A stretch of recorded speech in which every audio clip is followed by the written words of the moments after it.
the air mobility, that was our lifeline as an infantry soldier.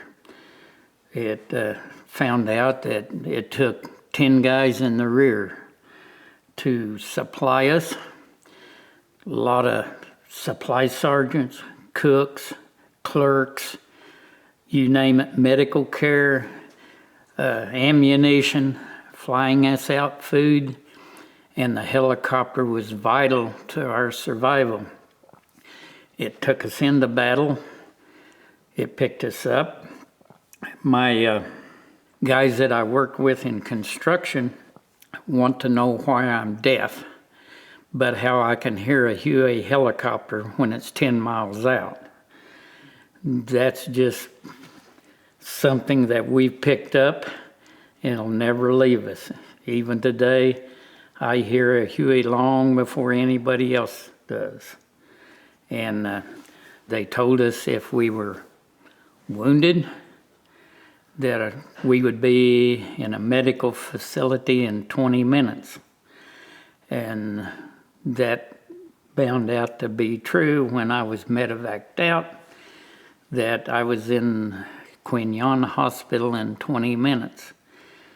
And then I was medevaced on out of country later.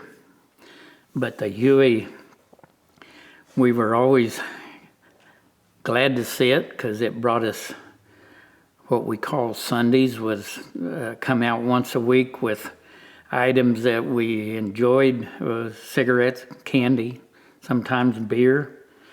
Even once got a half a box of ice cream and we drank it.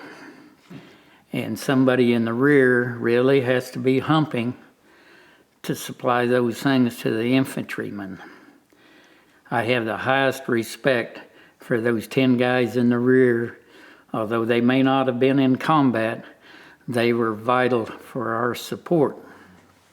So that's my feelings toward the pilots. They were young, they were brave, and they were expert in handling those machines. We, when they came in and picked us up, we usually rode with our feet out of the doors.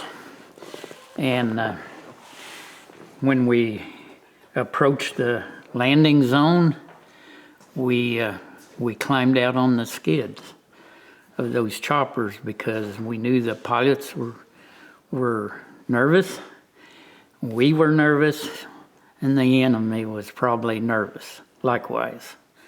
And when they got close, they wanted us off, and we got off. And that's my feelings of the Huey pilots and the Huey helicopter, how vital it was for us to make it home, and it carried out our dead, it carried out our wounded, and when we got to go home, it carried us out. One of my first battles, I got on the ground, and my squad leader had said to me, being I was a new guy, he says, "Castor, stay with me." He went off the left side of the helicopter when we landed. I went off the right side, and we were receiving fire. And I was running around some foliage. And this was in the first minute, 2 minutes that we were on the ground. And I met an enemy soldier coming the other way at a full run. He had an AK-47. He had an M16 and was running. And we met head on. And his eyes were about that big around.